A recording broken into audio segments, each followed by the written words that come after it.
बिस्मिल्लाहिर्रहमानिर्रहीम, अस्सलाम वालेकुम नाज़रीन। आप यूट्यूब चैनल देख रहे हैं। मैं इमरान खान हूँ। आज की बड़ी खबर यह है कि सुप्रीम कोर्ट ऑफ पाकिस्तान में इमरान खान साहब की ज़मानत की 8 अपीलें समाअत के लिए मुकर्रर हो गई हैं। ये जो 8 अपीलें समाअत के लिए मुकर्रर हुई हैं ना, ये चीफ जस्टिस याह्या अफरीदी सुनेंगे, पाकिस्तान सुप्रीम कोर्ट के चीफ जस्टिस, और उनके साथ एक और मुअज़्ज़िज़ जज जस्टिस मोहम्मद शफ़ी सिद्दीकी साहब। ये 2 रुकनी बेंच ये इमरान खान साहब की अपीलें सुनेगा। ये केस बड़ा इंटरेस्टिंग है और ये केस है 9 मई के हवाले से, और ये सलमान सफदर साहब इमरान खान साहब के वकील हैं। उन्होंने ये case supreme court of Pakistan में दायर किया हुआ है। इसमें ज़रा समझें, 9 मई को हुआ ये था कि इमरान खान साहब को गैर कानूनी तौर पे इस्लामाबाद हाई कोर्ट के अहाते से, जो पुरानी वाली बिल्डिंग थी, वहाँ से शीशे तोड़ के, दरवाजे तोड़ के रेंजर्स ने गिरफ्तार कर लिया था। उसके बाद रद्द-ए-अमल के तौर पर शहरी निकले पूरे पाकिस्तान में और मुख्तलिफ कंटोनमेंट्स के इलाकों की तरफ गए, और फिर जो मंजर हमने देखे, बल्कि देखे ही नहीं, आज तक सीसीटीवी फुटेज ही नहीं मिली। और कई लोग ये कहते हैं कि हम जब पहुंचे तो पहले ही तबाही हो चुकी थी। बड़े हैरत अंगेज़ तौर पे सिक्योरिटी वहाँ से गायब हो जाती है। बड़े हैरत अंगेज़ तौर पे वहाँ पे जो रास्ते में है कोई रोकता नहीं है, कोई रुकावट नहीं डाली जाती, कोई पकड़ने नहीं आता, और फिर वहाँ पर तोड़ फोड़ हो जाती है। उसके बाद 9 मई के नाम के ऊपर पाकिस्तान तहरीक इंसाफ के ऊपर एक अजाब मुसल्लत कर दिया जाता है पाकिस्तान में, और इस पॉलिटिकल पार्टी के हज़ारों वर्करों को गिरफ्तार कर लिया जाता है। लीडरशिप सारी की सारी अंदर डाल दी जाती है। इमरान खान साहब को कुछ अरसे के बाद दोबारा गिरफ्तार कर लिया जाता है। लेकिन 9 मई को जब इमरान खान साहब गिरफ्तार हुए तो सुप्रीम कोर्ट ऑफ पाकिस्तान ने इमरान खान साहब को बुलवा लिया। इमरान खान साहब सुप्रीम कोर्ट ऑफ पाकिस्तान में आए तो उन्होंने इसको गलत करार दिया कि यह गलत हुआ, किसी जगह पे भी लॉ एंड ऑर्डर की सिचुएशन नहीं बननी चाहिए थी, बल्कि उन्होंने उसकी मजम्मत की। लेकिन साथ ही इमरान खान साहब ने कहा कि मैं तो गिरफ्तार था, मैं अंदर मौजूद था। अब एक आदमी अंदर था तो वो उस जुर्म के लिए कैसे जिम्मेदार हो सकता है? तो इसमें सुप्रीम कोर्ट ऑफ पाकिस्तान ने इमरान खान साहब की 9 मई की गिरफ्तारी को गलत करार दिया था, और यह कहा गया था इसके ऊपर इंक्वायरी की जाएगी। और जो हाई कोर्ट है इस्लामाबाद की, उन्होंने भी कहा था इसके ऊपर इंक्वायरी करेंगे। अब इंटरेस्टिंग बात यह है कि 9 मई के लगभग 2.25 साल के बाद यह केस वापस जा रहा है सुप्रीम कोर्ट ऑफ पाकिस्तान में। अब वही चीफ जस्टिस ऑफ पाकिस्तान है, वो चेंज हो गए हैं। इसके बाद एक और चीफ जस्टिस आया, फिर एक और बंदयाल साहब थे, फिर कादी साहब आए, और अब याह्या अफरीदी साहब हैं। अब उनके सामने मामला जाएगा तो वकील पहले तो ये मामला उठाएगा, जनाब इमरान खान को 9 मई को गिरफ्तार किया गया हाई कोर्ट इस्लामाबाद के अहाते से, गैर कानूनी गिरफ्तारी थी, और सुप्रीम कोर्ट ने अपने ऑर्डर में कहा था कि यह गैर कानूनी गिरफ्तारी है, इनको रिहा किया जाए। तो पहले तो आप ये बताएं कि जनाब वो गैर कानूनी गिरफ्तारी के ऊपर अब तक क्या एक्शन हुआ। इस्लामाबाद हाई कोर्ट से भी पूछा जाएगा, जनाब आपने 2.25 साल में कौन सा इंसाफ फराहम किया कि जिन लोगों ने इमरान खान साहब को, साबिक वज़ीर-ए-आज़म को घसीट के गैर कानूनी तौर पे टॉर्चर करके गिरफ्तार किया, जिन मनाजर की वजह से पूरे पाकिस्तान में आग लगी, वो लोग जो रिस्पॉन्सिबल हैं वो कौन लोग हैं और ये किसने किया था? एक तो मामला ये उठेगा। दूसरा, ये जो पूरा का पूरा पोस्टमार्टम जो ऑलरेडी हो चुका है 9 मई के मुकदमात का, कि एक पुलिस वाला सोफे के नीचे छुप गया, एक पुलिस वाला छोटी सी टेबल के नीचे छुप गया, और इमरान खान साहब के घर के अंदर दाखिल भी हो गए, और उन्होंने सारी साजिश सुन के इमरान खान साहब पे एक केस भी बना दिया। अब उन पुलिस वालों को साबित करना पड़ेगा। मेरे ख्याल में सलमान जो साहब जो हैं, सलमान सफदर साहब, उन्हें चाहिए कि इमरान खान साहब के जमान पार्क वाले घर से वो सोफा और वो छोटी टेबल, ये दोनों चीजें उठा के सुप्रीम कोर्ट ऑफ पाकिस्तान में ले जाके चीफ जस्टिस ऑफ पाकिस्तान के सामने रख दें, और उन्हें कहें सर ये वो टेबल है और ये वो सोफा है, ये 2 पुलिस वाले इनको कहें इनके नीचे छुप के दिखाएं, ताकि हम देखें ये इनके नीचे कैसे छुपते हैं। प्रैक्टिकली जरा उन्हें कहें छुप के दिखाएं, सारा केस वहीं खत्म हो जाएगा। नंबर 1, यानी जो टेबल वहां पड़ी हुई थी ना, वो टेबल उठाएं और उठा के ले जाके वहां रख दें कि जनाब ये वो टेबल है जो इमरान खान साहब के वहां पे कमरे में, बेशुमार वीडियोज है ना, तो वो सारी टेबल्स नजर आती हैं। रोजाना वीडियोस बनती थी, वहां पे लोग अंदर आते थे अपने मोबाइल से, दूसरे भी वीडियो बनाते थे, वो कैमरामैन भी था, वो सारा फिल्माया हुआ वो जगह। वो जो वहां पे टेबल्स थी वो ले जाके सुप्रीम कोर्ट ऑफ पाकिस्तान में रखें, और पुलिस वाले को बुलाकर कहेंगे जनाब इसके नीचे घुस के आप दिखाएं, छुप के दिखाएं। अगर ये छुप गया तो ठीक है। दूसरा, हर जगह पे इन्होंने तादाद अलग बताई है। लाहौर में कुछ और है, गुजरावाला में कुछ और है, फैसलाबाद में कुछ और है, सरगोदा में कुछ और है। हर जगह पे साजिश के दौरान लोगों की तादाद अलग बताई, ये भी एक गलती है। तीसरा, वो पुलिस वाला उस दिन ड्यूटी पे ही नहीं था, भागा हुआ था, उसके खिलाफ रिपोर्ट लिखी हुई है। जिस दिन वो कह रहे जी कि मैंने जाके साजिश ये पकड़ी है, उस दिन वो ड्यूटी पे ही नहीं था। पांचवा, जो तफ्तीशी है वो कभी उस जगह पे ही नहीं गया, उस जगह पे वो तफ्तीशी कभी गया ही नहीं जिस जगह पे ये वकूआ वो कहते हैं हुआ है। और वो जो जाए वकूआ है, इमरान खान साहब का घर जिसके बारे में वो कहते हैं, उसका नक्शा भी उनके पास नहीं है, उनको ये आइडिया ही नहीं है कि इमरान खान साहब का कमरा किस तरफ है, दरवाजा किस तरफ है, सोफा किस तरफ है, कुर्सी किस तरफ है, और वहां का कोई उन्होंने दौरा भी नहीं किया, तफ्तीशी वहां गया ही नहीं। इतने ज्यादा लकूनाज हैं, लेकिन इसके बावजूद इमरान खान साहब को सजा होगी। अब सुप्रीम कोर्ट ऑफ पाकिस्तान में गया मामला, यानी वहां जमानत मुस्तरद होगी ना, सुप्रीम कोर्ट ऑफ पाकिस्तान में यह जमानत का मामला गया है। अब जजों का बहुत बड़ा इम्तिहान आ गया। ये जब भोंडा तरीन तारीख का केस जजों के सामने आएगा तो देखते हैं सुप्रीम कोर्ट ऑफ पाकिस्तान का एक बहुत बड़ा इम्तिहान है, या अफरीदी का कि वो इसमें इंसाफ दे पाते हैं या नहीं दे पाते, क्योंकि इसी सुप्रीम कोर्ट से ये सारा मामला शुरू हुआ था, इसी सुप्रीम कोर्ट में ये सारा मामला वापस आ गया है। और तफ्तीशी का, पुलिस वालों का, प्रोसिक्यूशन का बहुत बड़ा इम्तिहान है, क्योंकि ये केस लड़ने के काबिल है ही नहीं। इस केस को लड़ा ही नहीं जा सकता। इमरान खान की हद तक तो सवाल ही पैदा नहीं होता ये केस लड़ा जा सके, क्योंकि पुलिस वालों ने जो भोंडे अंदाज में ये मुकदमा दर्ज किया है, दुनिया का कोई बनाना रिपब्लिक भी होगा ना, उसकी जो सबसे बदतरीन अदालत भी होगी ना, उसके अंदर भी इसको साबित नहीं किया जा सकता। अब देखना यह है कि चीफ जस्टिस ऑफ पाकिस्तान इस मामले को कैसे हैंडल करते हैं, तो बड़ी इंटरेस्टिंग चीज होने जा रही है। नंबर 2, वजीर आला खैबर पख्तूनख्वा के जो बड़े सख्त बयान आए थे, उन पे हुकूमत का रद्द-ए-अमल आया। राणा सनाउल्लाह साहब ने कहा खैबर पख्तूनख्वा में वादिय तीरा के इंसिडेंट से पहले, जो वादिय तीरा के अंदर कत्लो गारत गिरी हुई है, बच्चों की शहादत के बाद लोग एहतजाज करने के लिए निकले, फिर उनके ऊपर स्ट्रेट फायर कर दिया सिक्योरिटी फोर्सेस ने बकौल पाकिस्तान तहरीक इंसाफ की गवर्नमेंट के, और जब उनके ऊपर स्ट्रेट फायर किया गया तो उसमें लोग शहीद हो गए और हालात बड़े ख़राब हो गए।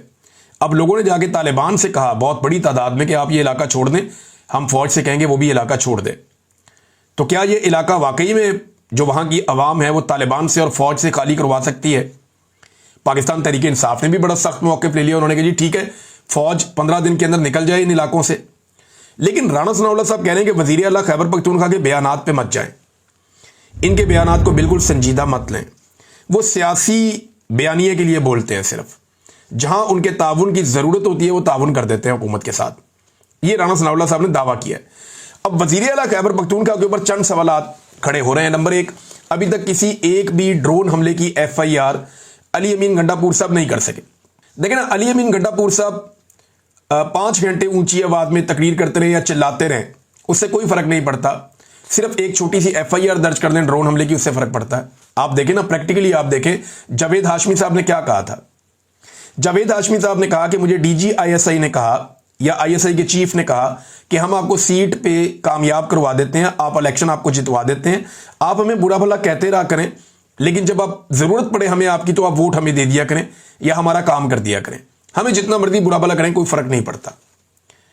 तो अहमद वली खान क्या करते हैं, उन्हें सीट दिलवाई गई है ना, वो कितना बुरा भला कहते हैं फौज को, लेकिन जब वोट की जरूरत पड़ती है तो वो फौज के हक में वोट डाल देते हैं या एस्टेब्लिशमेंट के हक में वोट डाल देते हैं। जो भी उनको मिलिट्री एस्टेब्लिशमेंट कहती है वो वैसे कर देते हैं। तो अहमद वली खान साहब वाला फॉर्मूला बाकी जगह भी अप्लाई, क्या गंडापुर साहब पे ये फॉर्मूला अप्लाई नहीं होता? गंडापुर साहब जितना मर्जी ऊंचा बोलें, चिल्लाएं, 4 घंटे 3 घंटे बोलें, बहुत बोलते चले जाएं, लेकिन बोलने से फर्क नहीं पड़ता। प्रैक्टिकली वो एक FIR दर्ज करें अगर, तो उससे फर्क पड़ता है। और मैंने जब बात की थी उस वक्त तक ये जो सानिया हुआ वादिय तीरा का, इसकी भी FIR दर्ज नहीं की गई। हालांकि स्ट्रेट फायर किए गए हैं, मुद्दइयों से पूछकर FIR दर्ज करनी चाहिए उन लोगों के खिलाफ जिन्होंने ये स्ट्रेट फायरिंग की है। अब इस्लामाबाद में FIR ना हो सके फायरिंग करने वालों पर, तो ये तो बात समझ आती है कि वो वजीर दाखिला के कंट्रोल में है, मोहसिन नकवी के। लेकिन खैबर पख्तूनख्वा में तो अली अमीन गंडापुर की हुकूमत है, पाकिस्तान तहरीक इंसाफ की। वहां पे अगर निहत्ते शहरियों के ऊपर फायरिंग हो और वो कत्ल हो जाएं, और वहां पे भी अगर FIR ना हो सके, तो फिर अली अमीन गंडापुर भी वही है जो मोहसिन नकवी है। फिर दोनों में कोई फर्क तो नहीं है ना, और फर्क हो भी नहीं सकता जब FIR ही नहीं हो रही। दूसरा, गंडापुर साहब को FIR के अलावा सादा कानून साजी वो कर सकते हैं, यानी जो एक गवर्नर का एक ऑर्डिनेंस जारी किया गया है जिसके तहत फौज को खैबर पख्तूनख्वा में बहुत सारे इजाफी इख्तियारात दिए गए हैं जिनके जरिए से वो कार्रवाई करती है। अगर वाकई पाकिस्तान तहरीक इंसाफ चाहती है कि फौज की कार्रवाई खैबर पख्तूनख्वा के अंदर महदूद हो जाए, या वो जो कर रहे हैं वो उस तरह से वहां पे ना करें, तो वो जो इजाफी इख्तियारात दिए गए हैं सादा कानून साजी से वापस ले सकते हैं। 15 मिनट का काम है सूबाई असेंबली में, क्योंकि ऑर्डिनेंस को जाया करने के लिए सूबाई असेंबली के पास ताकत होती है। जो भी ऑर्डिनेंस है उसको असेंबली से पास किया जाता है, जो भी ऑर्डिनेंस है उसको असेंबली से फाइनल किया जाता है, और अगर असेंबली उसको रिजेक्ट कर देती है तो ऑर्डिनेंस ऑटोमेटिकली खत्म हो जाता है। या जाके एडवोकेट जनरल जो हैं खैबर पख्तूनख्वा के, वो अदालत से अपना केस वापस ले लें और स्टे खत्म कर दें। और पेशावर हाई कोर्ट का जो फैसला था कि इंसानी हकूक की खिलाफ वर्जियां हैं, जो आपने एक्स्ट्रा पावर्स दी हुई हैं खैबर पख्तूनख्वा की सत्ता के ऊपर फौज को, ये वापस लेनी चाहिए, वरना ये इंसानी हकूक की खिलाफ वर्जियां हैं। ये बात की हुई है पेशावर हाई कोर्ट ने, वो फैसला इंप्लीमेंट हो जाएगा। तो अली अमीन गंडापुर साहब को इनमें से कोई एक काम, या तो वो अपने एडवोकेट जनरल को कहें फौरी तौर पे जाएं और जाकर अपनी जो स्टे है उसको उठा ले, या वो एफआईआर दर्ज करना शुरू करें। ये भी वो अभी तक नहीं कर पाए, ना ड्रोन हमलों की ना बाकी चीज़ों की।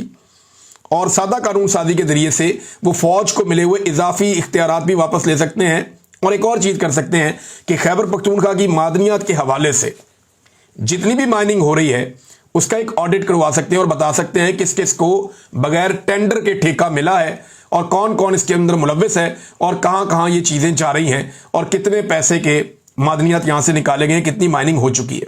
ये सारी चीजें करें तो फिर समझ आ जाएगी कि अली अमीन गंडापुर साहब वाकई इस काम पे लगे।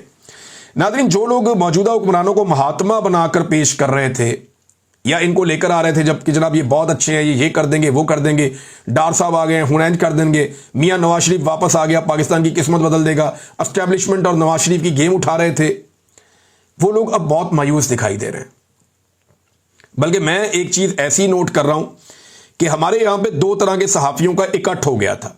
एक वो सहाफी जो पीडीएम की जमातों के करीब है, कोई ये समझता है कि पीपल्स पार्टी पाकिस्तान के मसाइल का हल है, कोई समझता है एएनपी, कोई फजलुर रहमान साहब की पार्टी को पसंद करता है, किसी को जमात इस्लामी में या किसी को मुस्लिम लीग नून के अंदर पाकिस्तान की बका नजर आती है।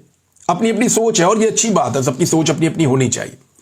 तो पीडीएम के जमातों के जो सहाफी हैं वो और जो एस्टेब्लिशमेंट के करीबी या टाउट सहाफी हैं वो, इन सबका मैंने देखा कि एक इकट्ठ हो गया था गुज़िश्ता 2-3 सालों में। और ये सब इकट्ठे होकर पै जाते थे इमरान खान साहब को या उनके हमायती मीडिया को या जो उनकी आवाज़ सुनाने वाला मीडिया उसको, तो ये सारे इकट्ठे होकर पड़ जाते थे। तो एक बड़ा ज़बरदस्त इकट्ठ था एस्टेब्लिशमेंट के सहाफ़ियों में और पीडीएम के जमातों के सहाफ़ियों में। अब मैं ये नोट कर रहा हूँ गुज़िश्ता चंद दिनों से, और ये कुछ 1-1.5 हफ्ते की बात है, कि इन दोनों तरह के सहाफ़ियों के अंदर दोबारा इख्तलाफ पैदा होना शुरू हो गया। ये बड़ी अजीब बात है। यानी जो पीडीएम की जमातों के सहाफ़ी हैं वो अब एस्टेब्लिशमेंट के ऊपर इल्ज़ामात लगाना शुरू हो गए हैं कि सारे इख्तियारात तो इनके पास हैं, चीज़ें तो ये कंट्रोल करते हैं, सियासतदान तो बदनाम, वो अपनी बातें कर रहे हैं इस किस्म की।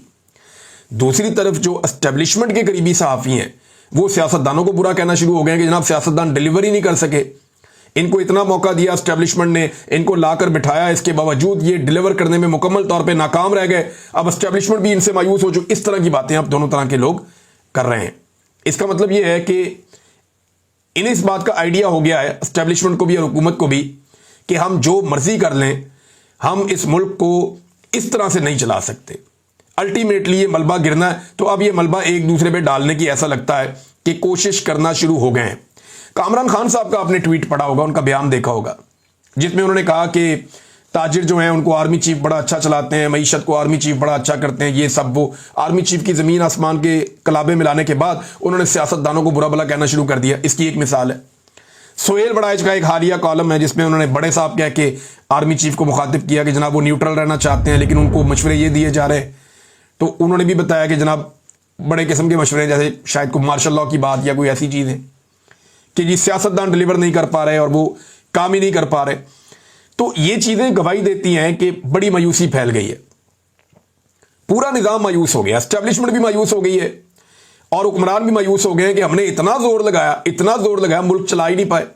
आज पाकिस्तान के पास अपना पैसा ही नहीं है, मांगे तांगे का पैसा आपके खजाने में पड़ा हुआ है, जिसको आप ज़र मुबादला के ज़खायर कहते हैं। इमरान खान के दौर में 16 अरब डॉलर से ज़्यादा के पड़े हुए थे, आज 14 अरब डॉलर से ज़्यादा है, लेकिन इनमें से 13.5 अरब डॉलर वो है जो आपने मांग के रखा हुआ है दूसरों का, आपका अपना इसमें क्या पड़ा हुआ है।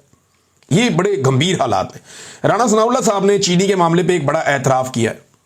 उन्होंने कहा चीनी की मसनूई किल्लत पैदा करके मिडल मैन ने दिहाड़ी लगाई है। वज़ीर आज़म की नाक के नीचे आपकी काबीना के वज़ीर इसमें मुलव्विस है। नदीम मलिक साहब ने जब ये कहा तो उन्होंने कहा जी इसमें माफिया मुलव्विस है। जनाब आपकी हुकूमत और माफिया मुलव्विस है। मिफ्ता इस्माइल साहब ने क्या बताया, उन्होंने कहा वज़ीर आज़म के 2 बेटों की जो है, बेटों की 2 मिले हैं वज़ीर आज़म के, तो ये कन्फ्लिक्ट ऑफ इंटरेस्ट नहीं है। जितने हुकूमत में बैठे हुए लोग हैं उन सब की मिले हैं, जितने हुकूमत के इत्तेहादी हैं उन सब की मिले हैं। अब वो अपनी अपनी मिलों से मुनाफा कमा रहे हैं, धड़ाधड़ इन्होंने पैसा बनाया है, चाहे गंदम स्कैंडल हो, चाहे चीनी स्कैंडल हो। अभी खाने का तेल जो है, जिसको कुकिंग ऑयल कहते हैं, उसका भी एक स्कैंडल आ गया है। जैसे पेट्रोल में इन्होंने अवाम का खून निचोड़ा है, तो इन्होंने तो तबाही फेर दी है पाकिस्तान की मईशत की, और लगातार फेरते जा रहे हैं। अवाम को मायूस करने के लिए ना ये एक के बाद एक हथकंडा करते हैं। अभी मैं आपको एक नई चीज बताने जा रहा हूं, लेकिन पाकिस्तान तहरीक इंसाफ के एक एमपीए ने हाथ उठाया पीएमएलएन के एक एमपीए के ऊपर, इसलिए कि वो इमरान खान के खिलाफ बदजुबानी कर रहा था सूबाई असेंबली के अंदर। तो मेरे ख्याल में मार कुटाई तक बात नहीं जानी चाहिए, और असेंबली एक ऐसी जगह है जहां पे आप अवामी मसाइल पे तवज्जो दें तो ज्यादा बेहतर है। आप वहां पे अवामी मसाइल पे बात करें, लेकिन एक जाली हुकूमत लाकर वहां पे बिठाई गई है, और उसके नतायज फिर इसी तरह के निकलते हैं कि एक घुटन की फिजा पैदा हो जाती है। लेकिन मार कुटाई से गुरेज करनी चाहिए। बाद में कुछ पीएमएलएन के बंदे आए बाहर खड़े होकर, वो गालम गलोच उन्होंने शुरू कर दी, और उसको कुछ लोग अप्रिशिएट कर रहे थे कि ये ठीक किया। तो ये गलत बात है। जो मार कुटाई, हाथापाई, ये जमहूरियत के अंदर आपको बात करने का और बात सुनने का हौसला पैदा करना चाहिए। और दूसरा ये है कि गालम गलोच, बदतमीजी, निजी जिंदगी में जाना, इससे भी गुरेज करना चाहिए। दूसरे की दिल आजारी से भी गुरेज करना चाहिए, ये नामुनासिब है। नाज़रीन, पाकिस्तान तहरीक इंसाफ के अरकान असेंबली एक एक करके फारिग किए जा रहे हैं। खबरें ये आ रही हैं कि ज्यादा तादाद में फारिग किया जाएगा। ये क्यों कर रहे हैं, आपने कभी सोचा? यानी इस वक्त तो ही अक्सरियत हुकूमत की पूरी है, कौमी असेंबली में भी और सेनेट के अंदर भी। तो फिर इन्हें क्या जरूरत है कि ये पाकिस्तान तहरीक इंसाफ के 30-40 MNAs मजीद फारिग कर दें, MPs फारिग कर दें, सेनेटर्स को उड़ा दें एक दो को, और दोबारा वहां पे फिर इलेक्शन करवा दें और अपने बंदे लाकर वहां पे बिठा दें। इसकी क्या जरूरत है? 2/3 अक्सरियत तो इनके पास है, लेकिन ये करना क्यों चाहते हैं, ये वजह मैं आपको बताता हूं। ये करना ये चाहते हैं कि पाकिस्तान की मिलिट्री एस्टेब्लिशमेंट पाकिस्तान में मायूसी फैलाना चाहती है। जो एक नई क्लास जिसको इमरान खान साहब पाकिस्तान की पॉलिटिक्स के अंदर लेकर आए और उन्हें पाकिस्तान की पॉलिटिक्स का हिस्सा बनाया, मिडिल क्लास पाकिस्तान की जो मुल्क को चलाती है, वो क्लास जो पाकिस्तान की सियासत में किरदार अदा कर रही है, उसे मायूस करना चाहते हैं। ये उन्हें कहना चाहते हैं कि आपके वोट की कोई कदर नहीं है, हम जो चाहेंगे इस मुल्क में वो करेंगे, लिहाजा आप इररेलेवेंट हो जाएं। आपको याद है पाकिस्तान में आज से 20-25 साल पहले ये एक ट्रेंड होता था, उन्हें नहीं, मैं सियासत पे बात ही नहीं करता, यहां सियासी बात करनी नहीं चाहिए, और भी सियासतदान सारे ही गंदे हैं, सारे सियासतदानों को गालियां देते थे लोग। ये मिलिट्री एस्टेब्लिशमेंट ने कई सालों की मेहनत के बाद ये चीज पैदा की थी कि सारे सियासतदानों को गालियां दो। फिर परवेज मुशर्रफ के दौर में सियासतदान इकट्ठे हुए, हालात थोड़े से बदले, लेकिन उसके बाद दोबारा से वही सिलसिला शुरू हो गया। आज जो है वो एस्टेब्लिशमेंट दोबारा जोर लगा रही है कि अवाम को यह बताया जाए कि उनकी कोई औकात नहीं है, अवाम को मायूस किया जाए, ताकि अवाम पाकिस्तान की सियासत से इतनी मायूस हो जाए कि वो ये कहें कि ये सिलसिला ऐसे ही चलना है यार, कोई फायदा नहीं, इधर वोट डालने का भी कोई फायदा नहीं, बाहर निकलने का भी कोई फायदा नहीं, एहतजाज करने का भी कोई फायदा नहीं, हमारे मुल्क की किस्मत नहीं बदल सकती, अपना अपना दाव लगाओ, जो होता है वो कर लो बस। अवाम को बार बार ये कहा जाता है कि अवाम कुछ नहीं कर सकती, ये कौम नहीं, एक हुजूम है, यहां कभी इनकलाब नहीं आ सकता, ऐसी बातें अवाम के दिमाग में बिठाई जाती है। आपके जहन को शिकस्त खुर्दा बनाया जाता है, आपको मायूस किया जाता है, ताकि आपके ऊपर मजबूती से हुक्मरानी की जा सके। पाकिस्तानी बिल्कुल कमजोर कौम नहीं है, पाकिस्तानी बिल्कुल फारिग कौम नहीं है, पाकिस्तानी एक मजबूत कौम है, पाकिस्तानी बड़े शानदार लोग हैं, पाकिस्तानी अपना हक लेना और अपना हक छीनना जानते हैं। हमारी कौम है, हुजूम नहीं है। हम बहुत सारी चीजों में पहले ये साबित कर चुके हैं और आइंदा भी साबित करेंगे।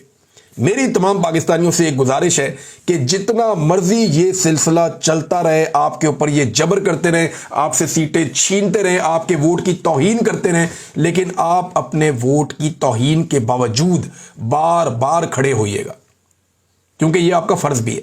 एक मुल्क में आप रहते हैं ना, आपका भी एक फर्ज है। आपने मायूस नहीं होना, बस आपने दिल नहीं छोड़ना।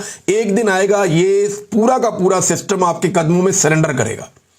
मुझे पूरा यकीन है कि पाकिस्तानी इनसे सरेंडर करवाएंगे और ये पूरा निजाम जो नाइंसाफी पे चल रहा है, ये पाकिस्तानियों के कदमों में सिसक रहा होगा और पाकिस्तानियों के सामने सरेंडर करेगा।